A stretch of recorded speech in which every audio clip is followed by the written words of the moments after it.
All right, welcome everyone to our Tree Week webinar series. Today I'm joined with Amanda Sears, who is the horticulture agent in Madison County. Amanda, great to have you on today. Hi, Ellen. Thank you.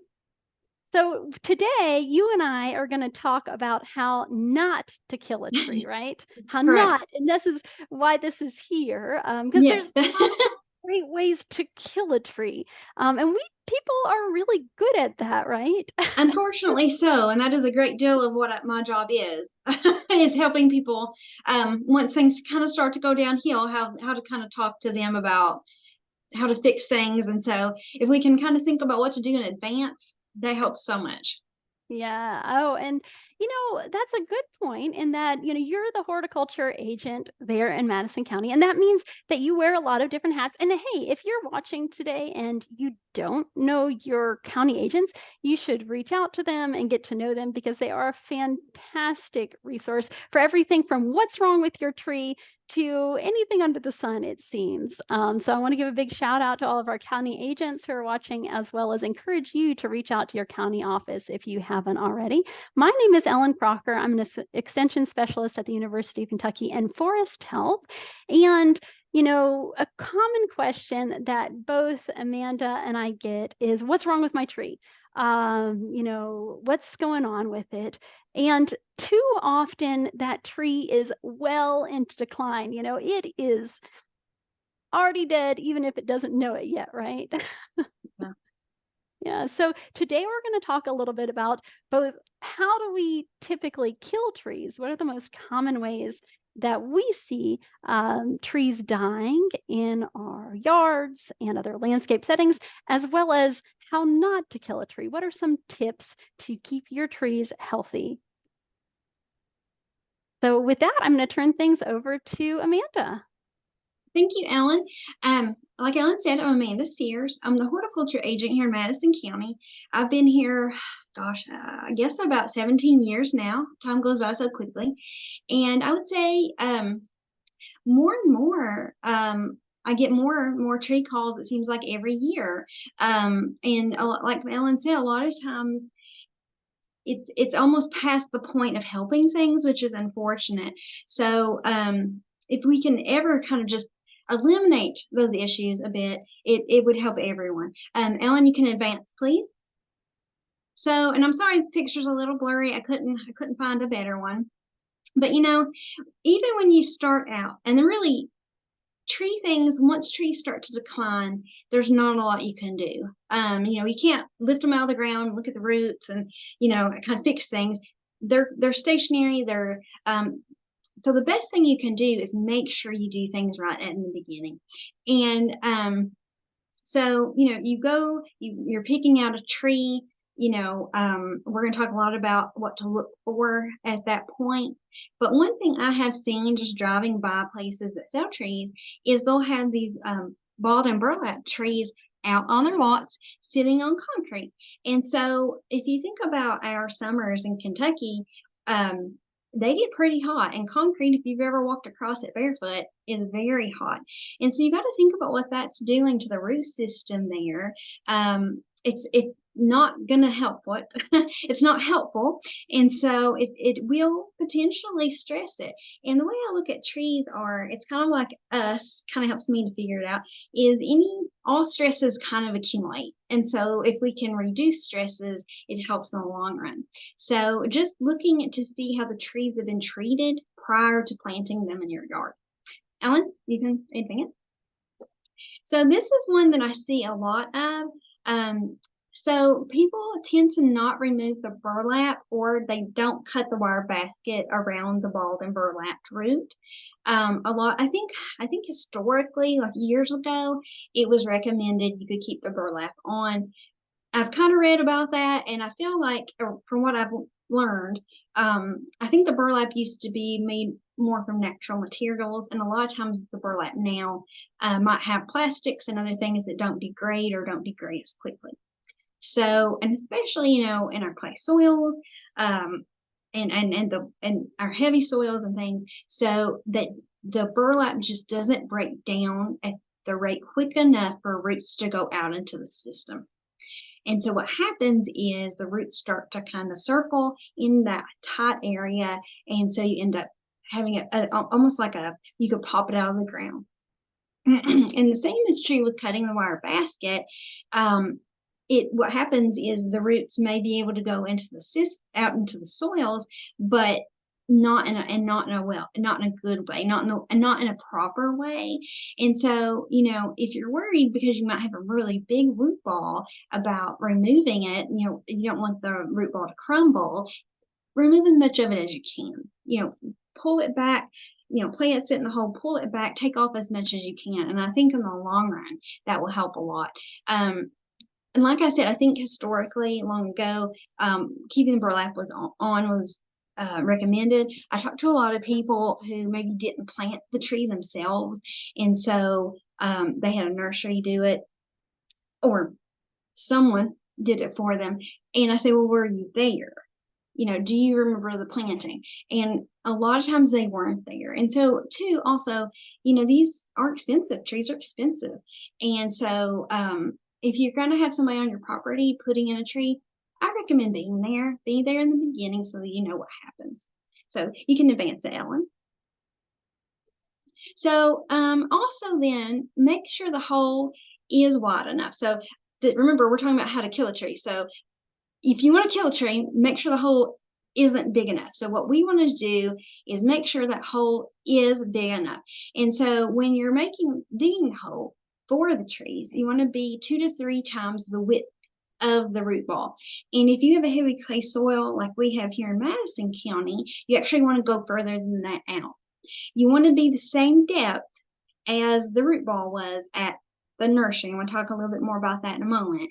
But you want to make sure the tree isn't too deep or too high, but make sure the hole is wide enough. And I have been guilty myself of planting things, and I get in a hurry and I just dig the hole the exact width, or maybe a little wider. But you got to think, as those roots start to grow, they're going to grow out into the system, into the soils, and if they're growing into harder areas, they aren't going to be able to grow a little further out. So I will talk more about that in a moment because that happens a lot. So go ahead, Ellen. So this is something, and I'm sorry that really couldn't come up with a better photo than that, but this one's kind of counterintuitive in a little bit because, like I said, we have a heavy clay soils here. And so the natural mindset would be, well, what I'm going to do is I'm going to make that hole really big, and I'm going to make it big enough, and then I'm going to bring soil in, because my soil stinks and I don't like it, and I'm going to bring in potting soil or whatever. But what happens is, that tree likes that new soil. The roots grow well, but then all of a sudden it hits that other soil and it doesn't like it. And so what happens is it starts to kind of girdle. And because roots, like us, like the path of least resistance. And so don't backfill with non-native soil. Use the soil from the hole. And I think that's very hard for all of us to want to accept because we know our native soil and we know the limitation. But like I said, that's one reason we make the hole a lot bigger. And that is just something that we keep in mind, that this is an issue. But I swear, if you backfill with non-native soil, it may grow well for a little while until it gets big enough, until it hurts the root system long term. Go ahead, Ellen. So this is something I also see, especially if people are planting a lot of trees, maybe as a natural fence area. Because digging holes is not fun and it's hard work. And so, people may want to look at just drilling in the soil, drill, plant. But if we're looking again at what that planting area is going to be like, if you're drilling into the ground, you're making a hard compacted area, kind of like that pot in the previous picture. So you're making a compacted area, probably in soil that may already be somewhat compacted. And so you then plant your tree, it starts to grow its roots out and it hits that compacted heart area. And so it has a hard time growing. And so again, they start to circle. So Ellen, this is one that I see probably more than anything, and it actually took me a long time because with our jobs, and Ellen said that I wear many hats, and I do. And the other thing about extension is we're always learning, and we're always figuring out new ways of looking at things and trying to make sense of stuff, and in order not just for you all, but for myself too, so I can understand.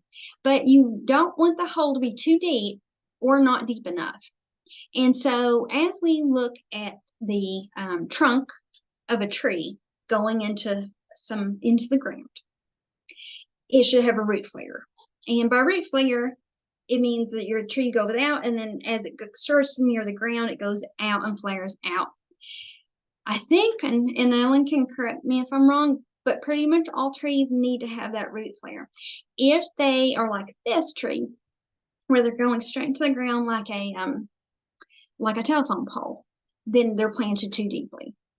And in that picture previously, where we were looking at the root ball, and I mentioned taking the burlap off, I probably should have put that on this slide too, because you could see that the tree was going straight into the burlap. So what do? Well, in the case of that previous picture where the burlap was there and the tree was going straight into the burlap, the tree was probably too deeply planted to begin with, and that's something that we see. So when you're planting a tree, make sure it's the same depth as the hole is the same depth as the tree's root system is. Where we get into a little bit of trouble, like I mentioned, is that sometimes trees are a little bit too deep in the root ball. So what you can do when you get your tree, run your fingers down the side of the trunk. If it's not flaring out, it's too deep, so run your fingers down the side of the trunk until you reach the top of the root system, or it starts to flare out, and take that top soil, the soil at the top, take it off so that it is more level. If the tree is too deep or not deep enough, it'll kill it. Not quickly, probably. It'll be a slow death, like so many tree problems. But that is a major issue that I see. And really, probably I would say 75% of the problems I see is the tree was planted too deep or not deep enough. So, again, sometimes when we purchase trees, they're too deep already. So check the tree there, run your fingers down the trunk, and make sure that you are at the top of the root system. If not, take some of that soil at the top off, then plant it. Make sure it's not too deep in the hole.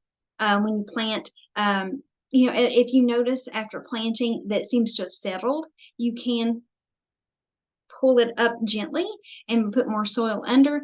But again, this is probably the worst problem I see, or the most common. Okay, Ellen.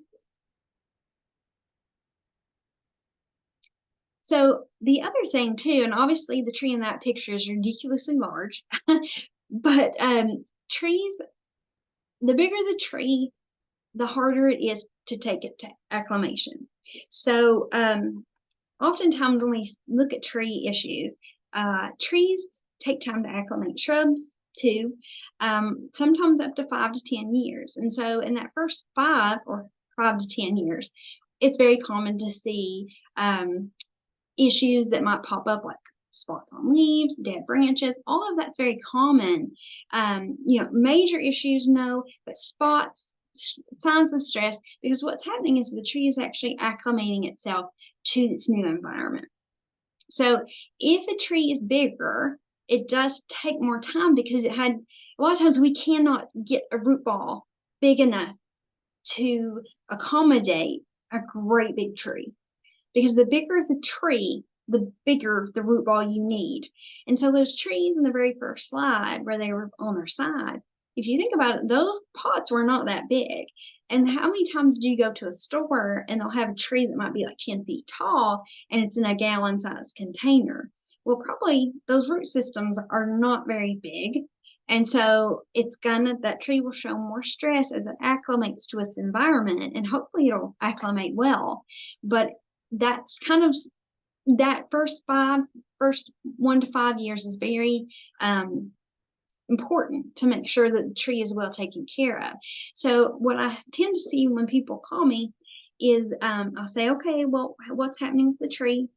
Okay, well, you planted it last year. It's probably just transplant shock, which is the term, transplant shock. How big is the tree now? Well, it's bigger than my house. Okay, well, in my mind, I'm thinking, my goodness, how big was that tree when you planted it? And so, like I said, it's growing pains basically as trees acclimate themselves to the environment. It's just harder if they did not have a big enough root system. Ellen? So this is something else we see. I think a lot of people think they really need to stake trees. From what I've read, and again, Ellen, if I'm wrong, you can let me know. But unless you are in a very windy area, and there are some really windy areas here, and we've had some bad wind, goodness knows, this year. But for the most part, unless you're in a very windy area, trees do not need to be staked. From what I've read, I think trees that are not staked tend to have a stronger root system, and I'm not sure the botany on that one, but they tend to have a stronger root system. And so what you would do is, if you are going to have to stake it, like I said, if it's in a windy area, be sure to take the stakes off quickly, and maybe after a year, don't forget about them, because that's what I end up seeing when people call.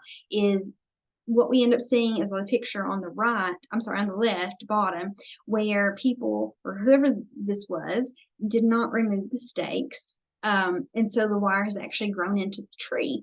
And, we think of trees as invincible, I think sometimes, and they're not. They're a living thing. And so that side of the tree where it has been girdled and cut into by that wire will not be able to have good flow of water and nutrients in the tree. And my guess is the side of the tree that is above that girdling will probably start to show stress signs and will probably decline. And so, again, we really care about our trees. They cost a lot of money and they take time for upkeep. They mean a lot to us. And so and I think this is kind of like one of those things where we love them so much and we want everything to work. And so we end up overdoing it, kind of like a house plant.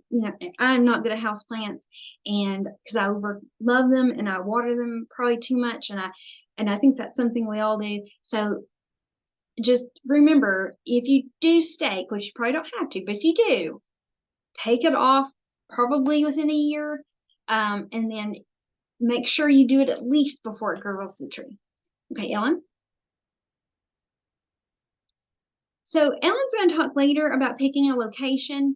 Another thing that I think we're all bad at, and I know if you looked at my backyard, I have some of this symptomology as well, is planting trees in a location that's probably not the best. And so obviously maybe this tree was planted after the wires went in, maybe it was before, I'm not sure.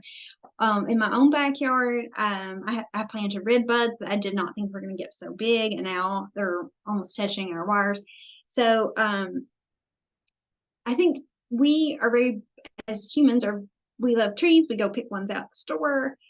We don't always think about what they're going to be when they're full grown, and because so make sure in research and make sure you know how big that tree you have picked out will be in the long run.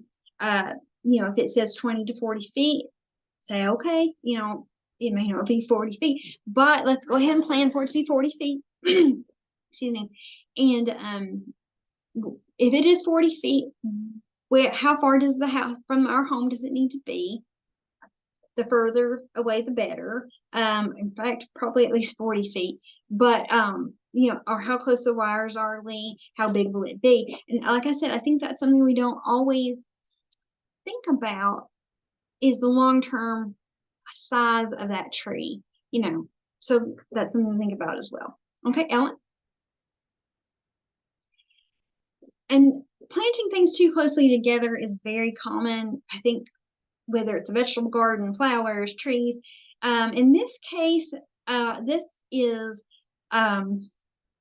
someone obviously has made a fence out of these, and they're all touching. And so we tend to not want to give plants, I think, as much distance as they need. And if a plant is planted too closely to another plant, in a way, and not in a way, it is almost weeds. Like they start to compete with each other. So each tree, shrub has a certain amount of space it needs. Like that tree I was talking about previously. If it's going to be 20 to 40 feet tall, you have to think how much roots are below the ground. And in that case, then too, how far out are those roots going to go? And so, do I want to put a tree 4 feet from that tree? Probably not, because the root systems are going to be big. And so I see this very commonly where people put in these green giants and then one die or three die, and it looks very what's a nice way? Bad, I guess. It's a little bit of a pet peeve for me. Plus, it's a monoculture. That really wasn't what I was going to talk about on this slide. What I would do if people want to make a fence, this comes up a lot, is there's nothing wrong with using those tall types of shrubs and trees, but put some variety in there, because trees die. They are a living thing, and or look stressed, or it's something we have to think about. And so what happens then too is, as those die, they start to look bad. So if you have multiple things in there, it won't be as noticeable, and it's just better in the long run to have multiple different things planted anyway. Sorry, that was a little bit of a side note. Go ahead, Ellen. This is really, really common as well. The string mower trimmer damage. Like I mentioned, where the tree had been girdled with the wire earlier, this is basically going to affect the flow of nutrients and water up and down the tree. And so if I could look into the future, my guess is that side of the tree will probably end up showing stress symptoms, perhaps decline over time. I can't remember if you have string damage. I think it's more than half around the tree. It's probably gonna not make it. And so, this is something that would be simple enough to avoid. Would be just to put mulch around the tree, so that, because I understand the need to weed eat and have a nice looking yard, but what happens is you get too close to the tree. And there are other ways that people might damage a tree, backing into a car or something like that. So put mulch around it, just so you don't have to get so close to the tree when you're working. Ellen? I think a lot of us, when we think of soil, we think of it as being pretty solid. We walk on it and it feels solid, but it's actually full of air spaces, pockets, little air pockets everywhere.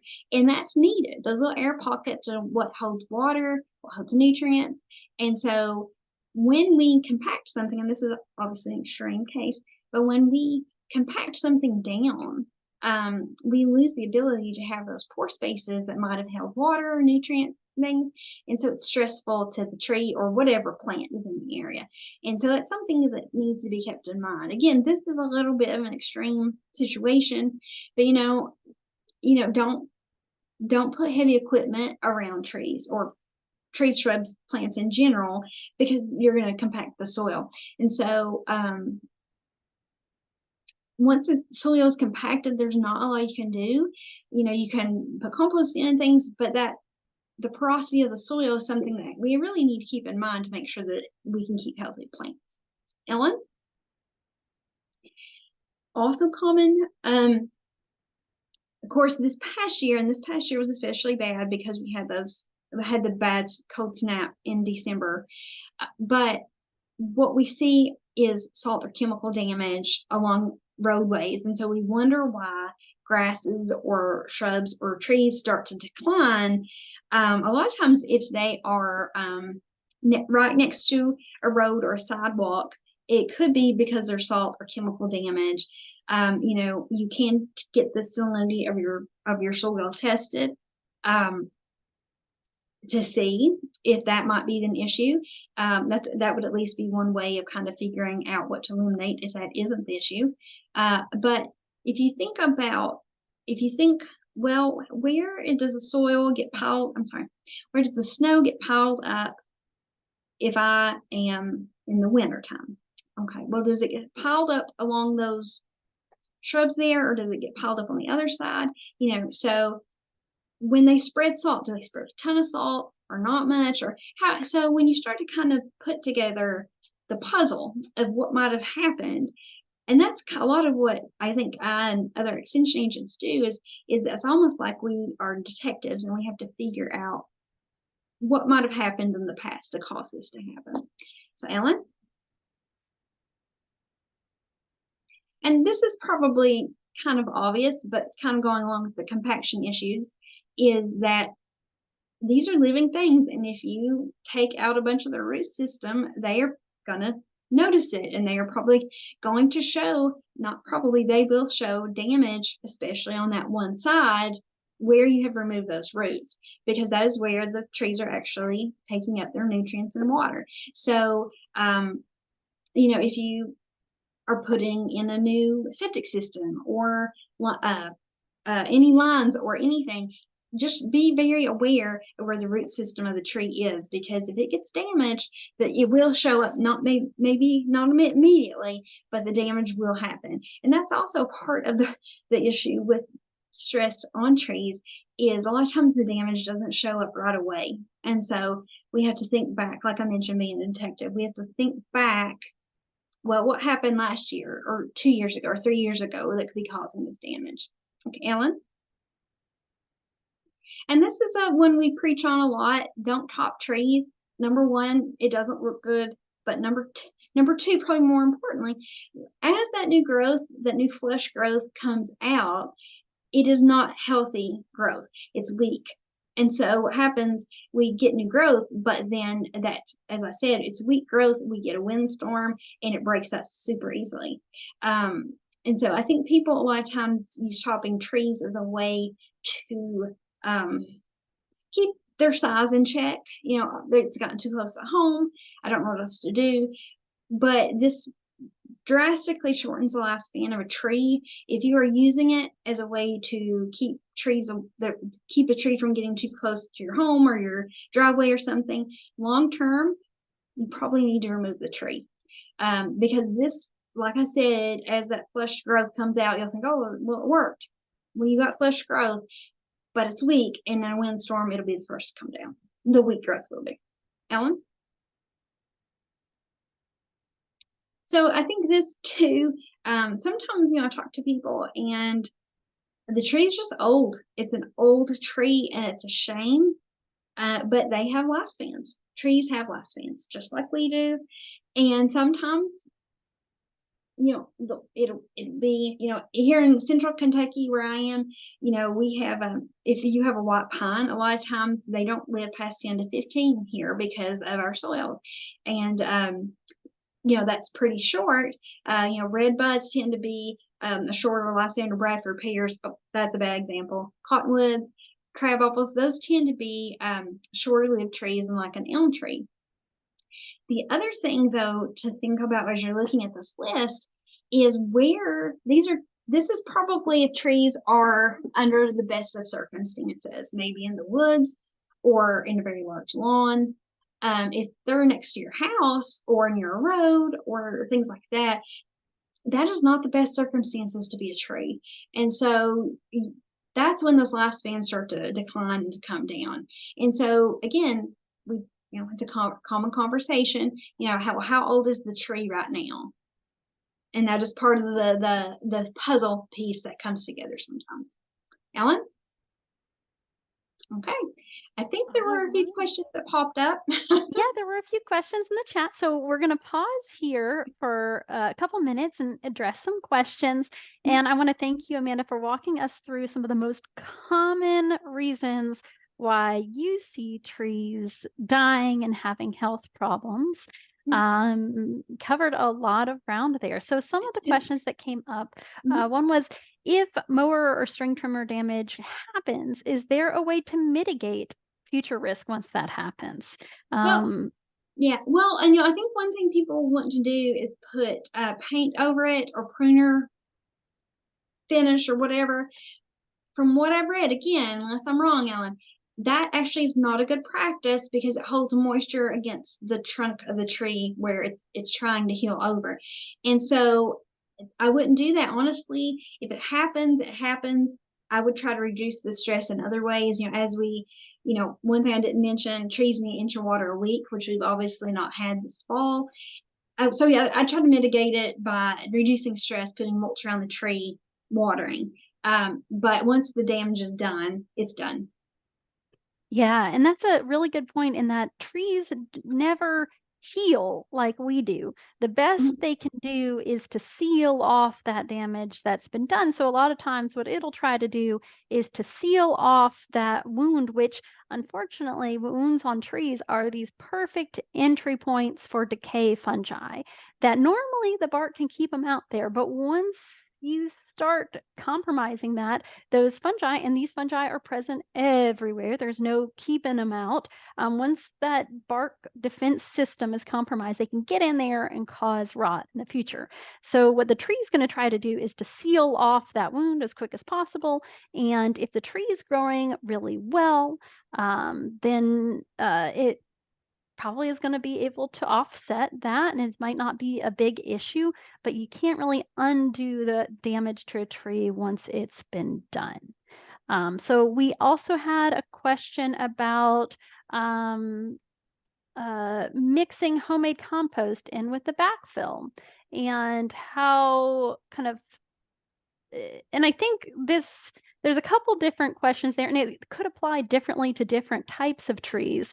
But to your point of not bringing in outside soil that's super rich to a planting hole, because otherwise the roots just want to stay right there and they're going to circle around and around in that hole versus going out. Do you want to comment a little bit on when that may or may not be appropriate?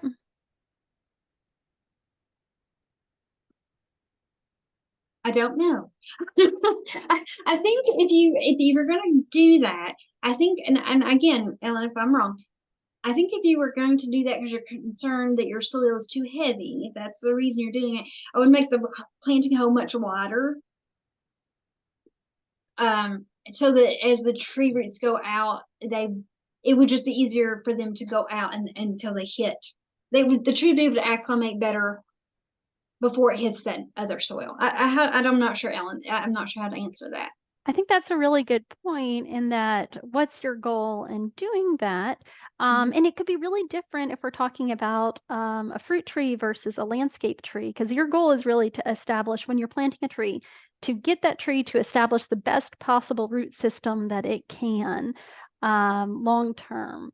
And that's more important than that short-term fertilization, especially if there's like a huge difference in the quality of the soil outside of that hole and inside, that Mhm. can lead to problems down the road. And also, the quality of the compost too, and what was in the compost. Like, is it still big chunks of things, or is it a good compost mix? So I think there's a lot of things. Again, I think if you were going to do that based on the soil type, just making the hole bigger would be probably the best thing if you're going to do that. And there are situations, especially on really compacted or challenging sites, where kind of soil remediation and maybe excavating the root system or really using an air knife and trying to improve the quality of that the soil, the medium in that site are appropriate. And sometimes compost and other organic material can be a part of that, but it just depends on your situation. And we had a couple other questions, but I'm going to save them for the next part of this so we can talk a little bit about where do we go from here. So, Amanda, I'm going to take over this next little bit, but of course, please chime in and add to it because now that Amanda has really guided you through what some of the common problems are for our landscape trees, we also have for you tips for healthy trees. And it's kind of the opposite of everything that she just talked about. But 5 tips for healthy landscape trees. And so, just as Amanda mentioned earlier, the importance of site and picking the right site for your tree. The first tip that we'd have is to pick the right tree for your site. And, that's easier said than done in some cases because it's not always super clear. You might start out with a tree that looks small and perfect for that spot, but it might grow. And that's something important to consider. You're not just picking what looks nice right now, you're thinking about the future. And especially if this is something that's going to grow much larger, in this case, an oak, you want to make sure that you're setting it up for success and not for future problems by planting it in a spot that's not appropriate to it. So that could be an issue of matching the size of that tree, both the above ground portion, but also the below ground. Not only does a tree need to have access to the height and the light and the resources, but it needs access to that nice big rooting space as well. But another thing to think about is it the right tree for you? So, what is it that you are looking for in that site? These are all trees. There's a weeping willow, a silver maple, persimmon, yellow poplar, tulip poplar, and catalpa. Now, you might look at this and be like, this is the perfect tree for me. I planted a persimmon. I love persimmons. I love catalpa, and I love yellow poplar. But someone else might say, those are messy trees. And that's going to be a hassle that I don't want in my yard. Those persimmon fruits, the catalpa, the big pods, the seed pods, the yellow poplar dropping its leaves all through the summer. Maybe those aren't things that you want. What is it that you want out of that tree? Do you want pretty fall color? Do you want something that's easy to maintain? Do you want wildlife interest? And fruit. And if so, maybe that persimmon or that pawpaw is the best thing ever. Or if you want a really low maintenance tree that's not going to cause a mess, that might not be the right tree for you. So thinking about what are you looking for, and then avoiding trees with common issues. And I put in invasive trees, things like the Bradford pear or Callery pears, that not only can be a problem in your yard, but can spread out into natural areas from there. Trees that have known problems. So not only are the Callery pear trees a problem because they invade, but they also are known to fall apart fast. They drop branches because they have this kind of poor structure that creates some weak attachment points there. So when we have a rainstorm or a snowstorm or a windstorm, they're likely to kind of fall apart. To trees that are known to be short-lived and really struggle in our area. I have a picture of a Colorado blue spruce there. Maybe you've got the perfect spot for Colorado blue spruce, and maybe it's doing great. But if you live in central Kentucky, more likely that is a temporary tree. That is a tree that's going to live for a little while, struggle, and eventually die due to a combination of different things. We don't have the soil for them. We don't really have the climate for them. We have lots of diseases that can cause problems for them. And so while you might be able to make it work, or maybe, you've got the perfect location for them, for a lot of people, they're going to be better choices that they're going to be happier with long term. So another thing to think about with picking the right tree for your site, and this is something Amanda mentioned earlier, you're setting yourself and your tree up for problems if there are conflicts in that landscape, whether it's power lines like this that are running directly over top that tree, There's just no good that's going to come from that. With those power lines there, we need to be maintaining those power lines, and that tree is going to have to be regularly topped because of that. Instead, in an area like that, you're much better off picking a smaller tree that is not going to come into conflict with those. Similarly, if you're talking about a really narrow median, you might not have the root space to accommodate some of those bigger trees. And if you do put them there, they might start popping your sidewalks up. Now, we could talk about some great ways to create more permeable surfaces there and incorporate the root space of those trees. And there are ways to do that. But for a lot of people, I think it's important to think about not just the above ground space that's available, but that below ground space too. Is it big enough for the tree that you want, or is there a tree that's going to be a better solution long term? Maybe a smaller tree right there next to the sidewalk, or maybe instead of having the tree in the zone between the sidewalk and the street, this tiny little strip, you move that tree over to the front yard where it's got more of that rooting space. Another issue that I see is people planting that tree right up next to their house. And while that looks pretty, especially when those trees are young, there's advantages to that as well because it might shade your house. There are also potential problems, including damage those roots can do to the foundation of your house over time. So thinking about, is that the right tree for that spot? Or maybe for that spot, should you plant something a little smaller that's not going to have such kind of invasive roots that could move into your house or cause issues long term? Or maybe moving that tree a little further away when you plant it. There are so many great trees out there. And I think a lot of times we're really limited because you might see what's around you, what you've always had or what your neighbors have. And we tend to pick the same species over and over again. But really, there are tons of different trees that might be wonderful for your location. Bigger trees, smaller trees, trees with great flowers and fall color and everything. And I encourage you to explore the diversity of different trees because, as Amanda mentioned earlier, diversity is one of the best things that we can do for our urban forests, for trees in our landscape, is just having more diversity.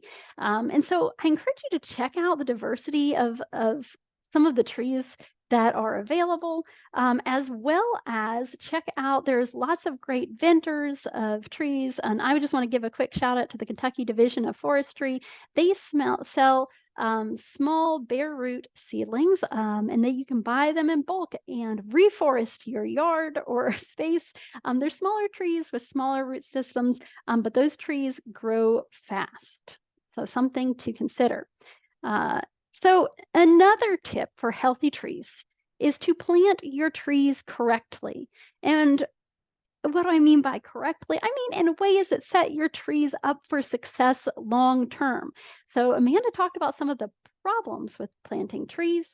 So next I'm going to talk about some of the things that you can do to fix that or to avoid that. First, I'm just going to say it, avoid planting in the summer. We're out of that period now, but it's hot, it's dry, you've got to water a lot. There are better planting windows for our region, typically in the fall or in the spring. And either way, you're going to want to keep in mind things like water, how much has it been raining, and do you need to supplement? But avoiding planting in the summer can be helpful. Before you get started, call and find out what's underground. Locate and avoid any underground utilities before digging. This varies depending on where you are, but that's a very important first step as well. And then, as Amanda mentioned earlier, identify the root flare of your tree. This picture kind of shows that point at which the trunk flares out into this root system. You want to find that on the tree that you're hoping to plant because that's going to tell you, how deep to plant that tree. That should be right at, if not a little bit above, the surface level of the soil. And once you kind of know how deep it needs to be, you want to dig a wide hole, not a deep hole, but a hole that's going to be kind of more of a donut, a nice disc-shaped hole there, and put your tree in it, and then also unpack your tree. Here's a picture of a tree in a nursery, and you can see how much burlap and twine is around it. So unpack that, remove as much of it as you can. Sometimes you need it to get it into the hole, but you can then cut a lot of it off. And if you get smaller trees, it's a little more manageable, a little easier to work with. They are smaller and they'll take longer to get going, but some of them, their root systems might even be more intact and better long term. So something to consider. Check for any girdling roots when you plant it and prune those. So here's a kind of picture just to get you thinking about this. If you have a big balled and burlapped tree like this one that came in a lot of wrapping, make sure that you're cutting that away and you've got this disc, this kind of a larger hole that's more shallow than you might think, but wider, so that the tree's root systems have that space to grow into and are less likely to be constrained in that hole circling around long term. So here's just another picture of what that might look like. Maybe not what you first think of when you think of what the tree hole might look like, a lot shallower. And then you can see in this picture, they just backfilled with that soil right from that site. You might think, oh, that's kind of rocky and this doesn't look like the best soil.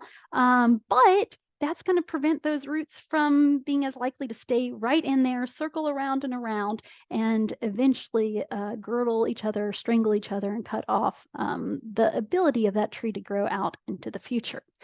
So planting your tree correctly. A few tips there. The next thing that I'd say is to take care of your trees. And by take care of them, what we're really trying to avoid is that stressed trees mean avoidable problems. There are things we can't anticipate. Really unusual events like these extreme weather events, invasive insects and pathogens that can come in and impact trees. But a lot of the problems that Amanda talked about are avoidable problems. And the more stressed trees are, the more likely they are to experience some of these. So if you can promote the health of your tree overall, you can go a long way for it being able to defend itself from some issues in the future. So a few things about taking care of your trees. Mulching.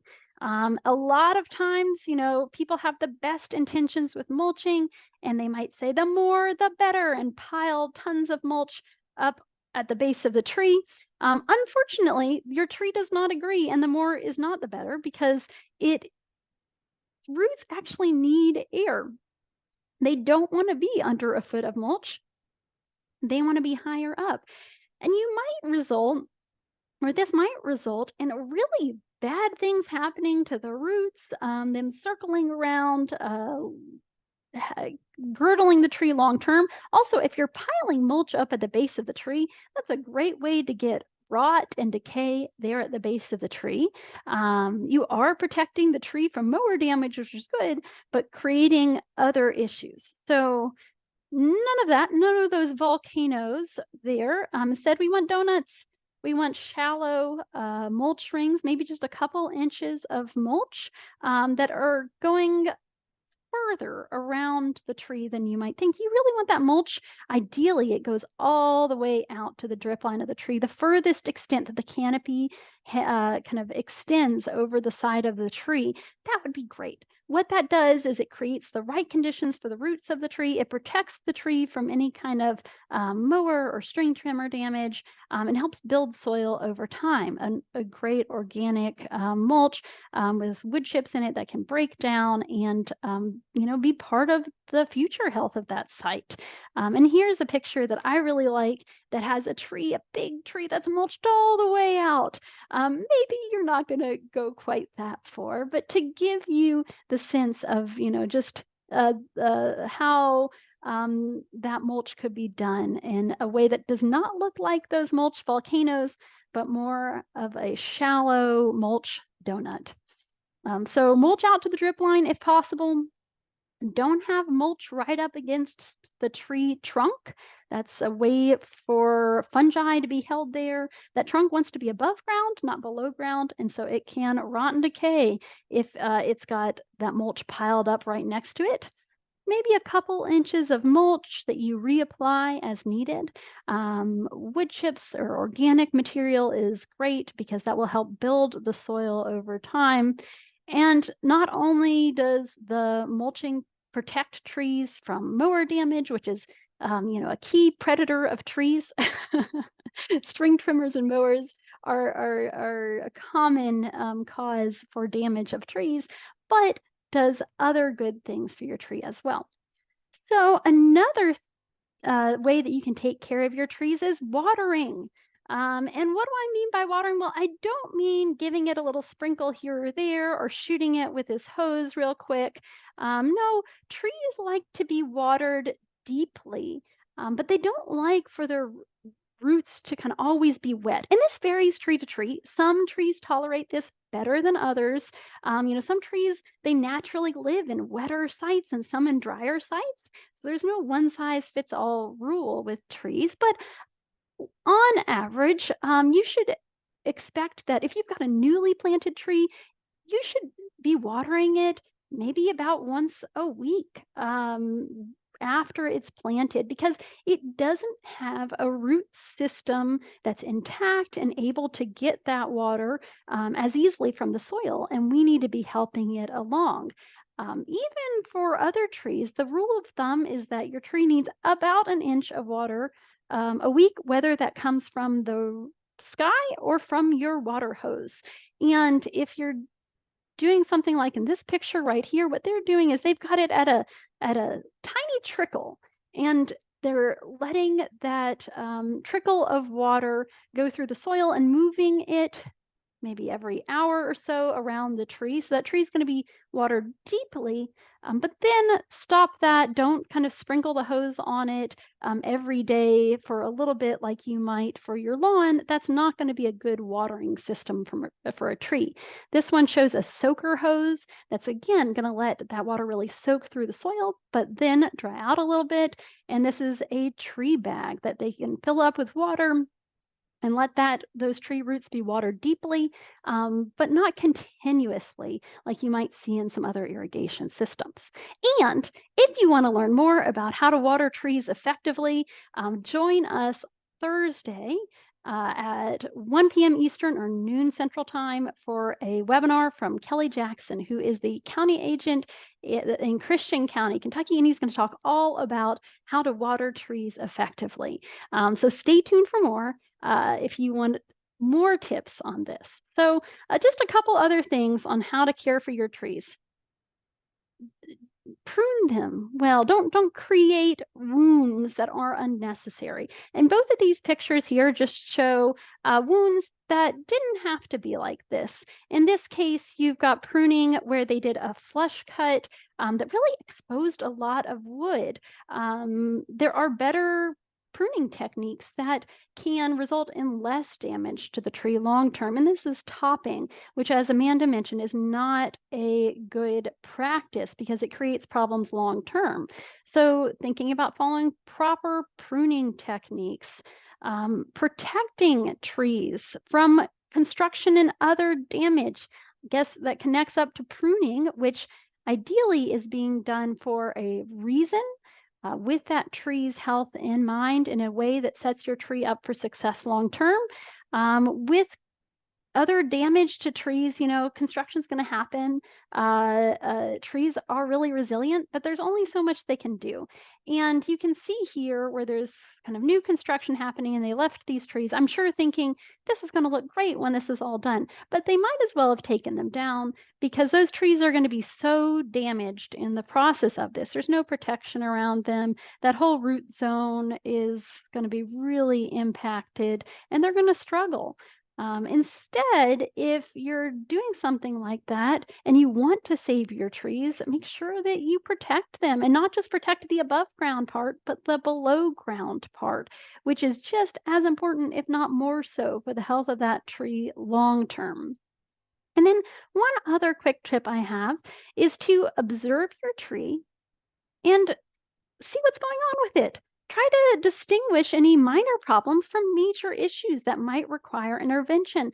There are lots and lots of different leaf issues, from this anthracnose in the top here to these maple tar spots on maple, that are typically pretty minor issues. They might look bad from time to time, but then there are more serious problems. This picture shows bacterial leaf scorch, but there are more serious issues out there that can really be problematic for trees.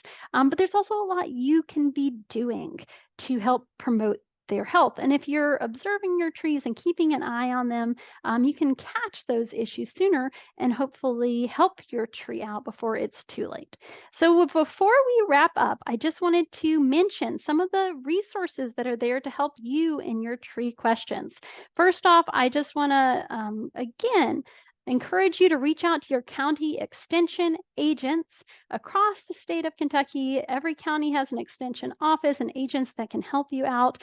In addition, there are lots of extension fact sheets that are available with different tree health resources, whether you're talking about planting, tree care, the different issues that your tree might have, and what you can do about them.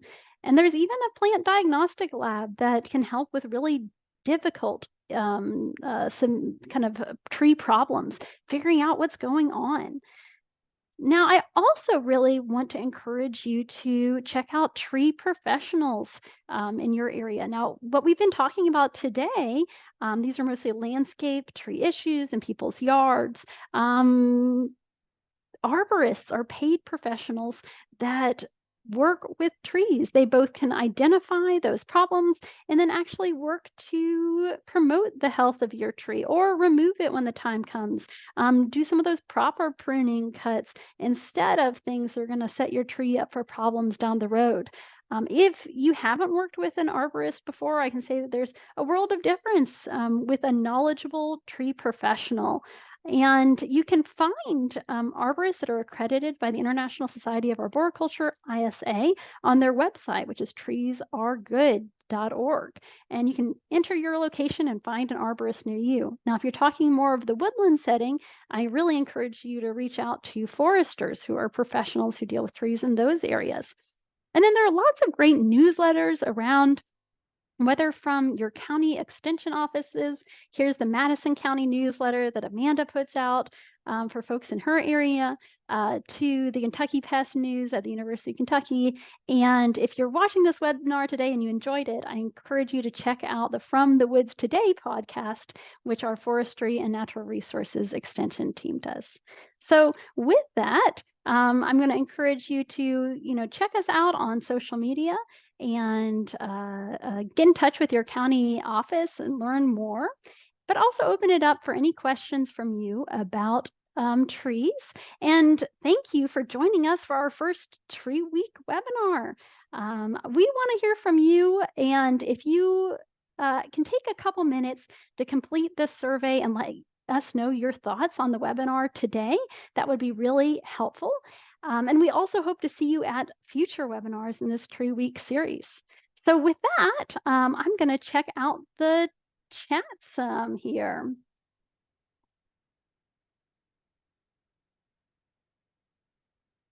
All right, I see we've got some good discussion going on about compost and manure. We have a question about how often do you change mulch?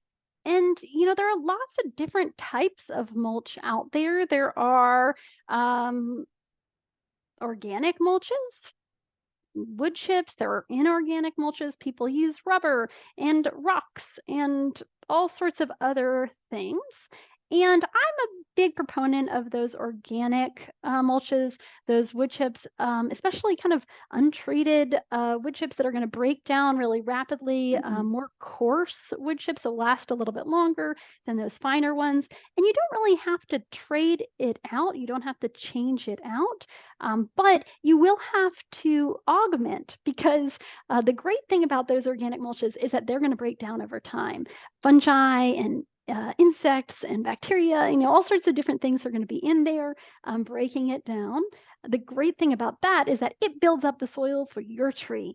And so it is a great natural thing that's happening. However, you're going to have to add to that on a regular basis. And it just depends on the type of mulch you're using, the location that you're at, how much did you add before. But I would say that the kind of recommended amount to have is going to be 2 to 4 inches. So not a ton. If you pile more on there, it's going to last longer, but be not as good for your trees. Amanda, anything else you wanted to add on that? I think I heard it. We have, what is the ideal size tree for planting? And we had a couple of other questions on planting trees. And, I think it really depends. I don't know. What is your ideal size tree for planting, Amanda? I think it would depend on the type of the tree and the location. You mentioned the Division of Forestry, and they sell bare root. And to me, if you're going to put out a bunch of trees, that's ideal. But maybe for a landscape tree that's going to kind of be on just an exhibit tree, I think probably the smaller the better to a certain extent, because it does uh, acclimate to the environment quicker. And I think long term, so I think it would depend on the tree, because I think, an oak would be very different than maybe a crabapple size. I'm not sure. So I think it would Yeah, just vary. they say for every inch in diameter, you've got to wait, another year before the tree will put on any growth, new growth, Hmm. because it just Hmm. needs to put on more Yeah. root system. So even if you put in a bigger tree, it's not necessarily going to grow faster long term than some of those smaller trees, but you might be more likely to mow it if you've got a really small tree, Yes. or you'll have to deal with shaping that tree and getting it to a nice form, versus they do some of that for you in the nursery when you get those bigger trees. You could, if you want to plant a lot of trees and you want them to have awesome root systems, but you're okay with a lot of them dying, you could plant seeds. You could, Yeah. that is a wonderful way to do it. It's just, it depends on your goal and what you're trying to do. So I guess my ideal size is right there with Amanda, and that the smaller the better, but then I don't necessarily expect them to make it. I'm a little bit more forgiving if they don't make it, then we start over again, versus those bigger trees are going to require a lot more care to get them there. And be a lot more expensive too. A lot more A lot expensive. more and hard to plant. It's Yeah. pretty easy to plant a bare root tree. It's a lot harder to plant some of those big ones. Yeah. I see a question of, let's see, what is your favorite tree today? I think mine's probably red bud, if I had to think about it. It's native, and part of you can eat the flowers if you're in a vine. Mm, It's just lovely in the spring. So yeah, I think my current favorite is pawpaw. I do love a pawpaw, the smaller ones. mhm. I have many cultivars of pawpaw, but I also just like them as trees. But you can't go wrong with an oak. If you've got Mhm. enough space, that's a lovely tree. Oh yeah. And so many different species to choose from. You have a drier site or a wetter site. I've got an oak for you. But then again, I like to plant my trees for the insects that they bring me, because I find that to be one of the most fascinating parts of my plants is what all eats them. And so oaks are biodiversity powerhouses, and they have tons of insects that feed on them. So that is the response I would give, I guess. We did have a question about buying trees in air pruned pots, and I wondered if you had any thoughts on that, Amanda. I'm not familiar with with air pruning. I'm not sure what kind of pot that is. Yeah. If you'd like to provide more information there, you're welcome to. And then one other thing that I wanted to do before we wrap up is encourage everyone to check out our other webinars for Tree Week. So tomorrow we're going to be joined by Lori Thomas, who has a webinar on identifying Kentucky's trees. And if you don't know Lori already, she is here at the University of Kentucky in Extension, and she has a Tree of the Week series. You can find her on YouTube, and really fantastic videos exploring the diversity of Kentucky's trees. So to the question about your favorite tree, you might have a new one after watching some of Lori's Tree of the Week videos, because she does profile a lot of different great trees that we've got. So I wanted to share that and encourage you to check it out. We did get another question on a lot of shrubs and trees suffered last winter. And what happened last winter, of course, we had a real cold spell after, trees didn't really go into dormancy. It had been pretty warm all through the fall. And then all of a sudden, we had this huge temperature drop. And even plants that typically are very cold hardy experienced damage from that because they weren't really in dormancy yet. They weren't ready for that big drop in temperature. So weird weather, which seems to be happening more and more. Amanda, I know you've probably dealt with a lot of A lot. questions about your boxwoods, cherry laurels, and others. And one thing I've read, and I think too, we're dry. And this year we're dry too in the fall. And so these evergreens are the ones that suffer the most, I think. And so, one way to maybe prevent some of that would be to actually make sure that you've watered in the fall. We don't think of watering in the fall, but especially those evergreens, because they don't really go dormant like an oak tree would. I would probably do that though, to water them. Um, and I think too, I would not fertilize in the fall because I think sometimes that leads to plants not wanting to go into dormancy. Is that correct, Ellen? If they're putting on a flush of new growth Mhm. right at the end of the season, that is not going to be conducive to their kind of going Mhm. into dormancy and that new growth being protected from cold. And in general, when it comes to, and do you have fertilizing for trees, it really depends. I'd say, have you had your soil tested? Does it need to be fertilized? Um, because a lot of our trees that might not necessarily be beneficial. It might even be detrimental under certain circumstances. Mhm. So I'd say I'd encourage folks to, before they jump to fertilizing their trees, Mhm. get their soil tested, work with your county office and see what's going on. Are nutrients an issue, or are there other things that you could be doing to promote the health of your tree? No. All right. Well, hopefully we answered your questions. It was great to have you joining me today, Amanda. Really appreciate it and all of your work. And for everyone else, we hope to catch you on another webinar soon. And So if thanks anyone again has for joining. Thank you. If anyone has questions, Ellen mentioned reaching out to your local extension offices, but you're welcome to email me too, the Madison County Extension Office. And thank you, Ellen, for having me today. Wonderful. And happy Tree Week, everyone. Get out there and enjoy your trees. Show them some love.